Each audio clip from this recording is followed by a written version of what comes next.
राजनीति, आंदोलन, किसान, करप्शन, गरीबी, इन सभी मुद्दों पर आवाज उठाएगा अब तक न्यूज इंडिया।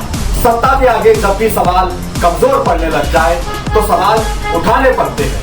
बोल के लब आजाद है तेरे, बोल के सच जिंदा है अब तक। एक बड़ा अल्पसंख्यक का वर्ग यहाँ पर है, आप क्या सोचते हो? पूरे देश का आबादी के वो हमेशा कांग्रेस के साथ है और कांग्रेस कभी संख्या का और हमेशा रहेगा। 5% आरक्षण कांग्रेस संख्या का देश सरकार आने के बाद उन्होंने रद्द कर दिया और लोगों की सुरक्षितता उन्हें चाहिए वो नहीं अब वैसे को हमारे ये कायदा लागू किया है विधान के भी नहीं तो ये हमारे अल्पसंख्यक संख्या बांधव नहीं जो ये चुनाव में आप 100% करो और वो इसमें हमने मतदान किया है। हम इस देश के नागरिक ऐसा करना है और जितने भी योजनाएं हैं केंद्र शासन की वो के लिए हम जो बच्चे आए वो ज्यादा पढ़ने के लिए कॉलेज मालेगांव की जहाँ तक की बात करेंगे, मालेगांव शहर मौलाना लोगों का जो है उनसे बहुत ज्यादा ये चल रहा है कि ये उम्मीदवारी करेंगे वो उम्मीदवारी करेंगे। आपका इस बारे में क्या सोचता है? क्या आप किसी मौलाना से मिले थे? मालेगांव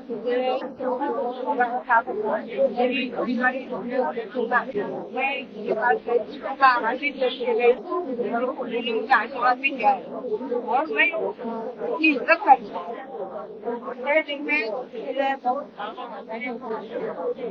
हिमायत को आप जातिवादी पार्टी करती है, तो जातिवादी पार्टी की ऑफिस में भी आप गए थे, उसके एमएलए से भी आप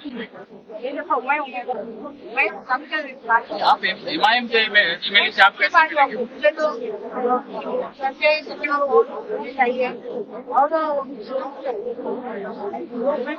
और सबसे बात करते हैं।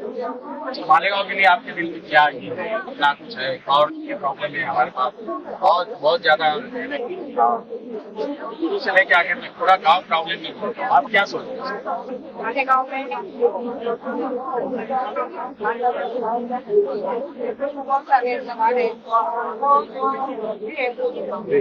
प्राइवेट यहाँ पे और गवर्नमेंट का एक सेक्टर यहाँ पे लगेगा वैसे मालेगांव में भी इंडिया गठबंधन की मीटिंग यहाँ पे हुई, सब नेतागण यहाँ पे उपस्थित थे। जगह बहुत है, उससे कोई आए नहीं होंगे, लेकिन ज्यादा से ज्यादा कांग्रेस, आजादी कांग्रेस, समाजवादी पार्टी, आम आदमी पार्टी, बाला साहेब ठाकरे सेवाजी नेतागण पदाधिकारी सब उपस्थित थे।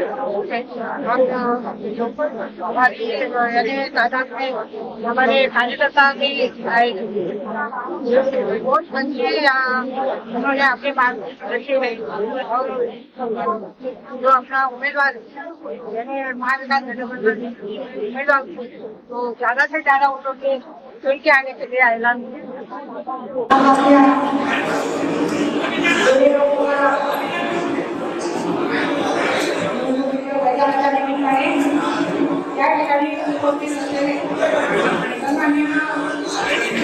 नाशिक जिल्हा काँग्रेस समितीचे अध्यक्ष श्री भाऊ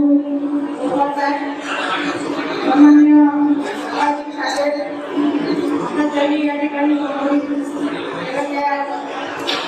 शिवसेनेचे प्रेक्षक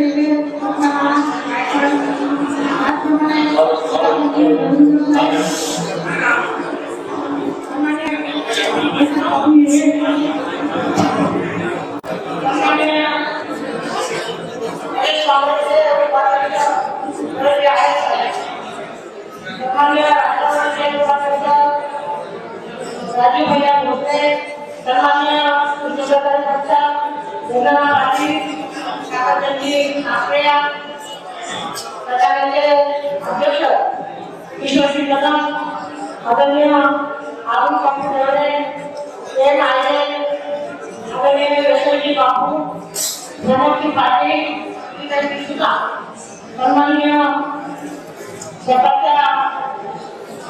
सभाच्या सरळ बापू सरी सुरेखाताई पगार, सन्माननीय आमचे दादा पिढी मातामित्र माजी विष्णू नायकवाडे, आदरणीय विकासली, सन्माननीय अनिता जोशी, सन्माननीय सुनीलजी मानू, उदयजी पवार, आम आदमीचे अवकाश दादाजी गोडसे, महिला अध्यक्ष मालेगाव समीर बानू, डॉक्टर सुधाकर पाटील, मालिनी निकमकर, विनीतजी शिंदे, सन्माननीय या ठिकाणी उपस्थित असलेले कृष्णा सोनवणे, अल्ताफ पेडावाला, सन्माननीय मालिक आयरे, सन्माननीय आदिवासी समाजाचे पदाधिकारी या ठिकाणी उपस्थित असलेले काँग्रेस, त्याचप्रमाणे शिवसेना, उद्धव बाळासाहेब ठाकरे, राष्ट्रवादी काँग्रेस, शरद पवार रामनगर, सपा, आम आदमी पार्टीचे सर्व पदाधिकारी, या ठिकाणी सर्वसामान्य मानव आणि समोर उपस्थित असलेले माझे युवा भावाचे सर्व मतदार बंधू आणि भगिनी, काँग्रेस पक्षाच्या वतीने आणि महाविकास आघाडीच्या वतीने पक्ष सैनिकी जुलै लोकसभा मतदारसंघाचे उमेदवार या ठिकाणी जाहीर केली आणि त्यांनी माझ्यावरती जो काही विश्वास दाखवला त्याबद्दल मी त्याच्या प्रति ऋण व्यक्त करते आणि ही जी काही जबाबदारी आहे, ही जी काही उमेदवारी आहे, मी आपल्या सर्वांच्या भरोशावर या ठिकाणी घेतलेली आहे. हा खूप मोठा मतदारसंघ आहे. 6 विधानसभा नाशिक जिल्ह्याची मालेगाव मंडळ, मालेगाव आयोग आणि कागद तालुका, त्याचप्रमाणे धुळे जिल्ह्यात धुळे शहर, धुळे ग्रामीण आणि शिंदखेडा तालुका, एवढ्या मोठ्या काही विधानसभा मतदारसंघामध्ये कमी दिवसापर्यंत आम्हाला पोहोचायचं आहे. या ठिकाणी सुदैवाने आपलं इंडिया आघाडी महाविकास आघाडीचं बसून आहे आणि त्या माध्यमातून आपल्याला सर्व पदाधिकारी, कार्यकर्त्यांनी, त्याचप्रमाणे यांनी खऱ्या अर्थाने या कमी दिवसामध्ये आपण सर्वजण निश्चितपणे पोहोचू असा मला विश्वास या ठिकाणी वाटतो. लक्षात कल्याण म्हणून आपण मला सर्वजण आशीर्वाद या दिले. व्यवसायाच्या माध्यमातून नाशिकमध्ये 15 वर्ष नगरसेविका, 3 वर्ष महापौर, त्याचप्रमाणे आमदार आणि राज्यमंत्री असताना धुळेची पालकमंत्री होते आणि नाशिकमध्ये अतिशय चांगली कामं करण्याची संधी मिळाली. 3 वर्ष महापौर असताना नाशिकचा कायापालट करण्यात मला वेळ झालेला आहे. मला प्रशासकीय अनुभव आलेला आहे आणि आमदार म्हणून काम करत असताना संपूर्ण महाराष्ट्रामध्ये ठिकठिकाणी प्राथमिक आरोग्य केंद्र असेल, उपकेंद्र असेल, त्याचप्रमाणे अन्ननागरिक पुरवठा म्हणून त्या ठिकाणी घरपोच धान्य सेवा पुरवणे अशी अनेक कामं आपण त्या ठिकाणी केलेली आहेत. नाशिकमध्ये स्टेट बँक योजना,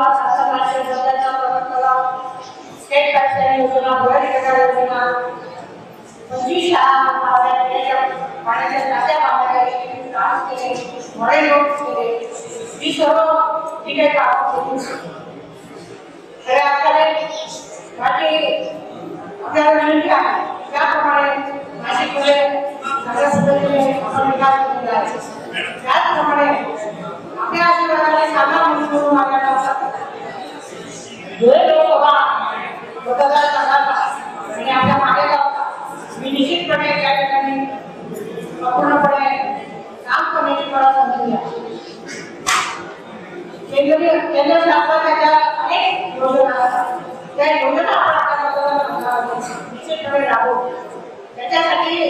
पाठपुरावा करावा लागतो. आणि आपल्या प्रश्नांच्यासाठी आपण मालेगावला एक ऑफिस, कागदाला एक ऑफिस, धुळ्याला एक ऑफिस, शिंदेला निश्चितपणे त्याने मिळून ऑफिस आपण म्हणून आणि आपल्या माध्यमातून जे जे काही प्रश्न, जे ज्या काही समस्या असतील त्याचं निराकरण निश्चितपणे करू.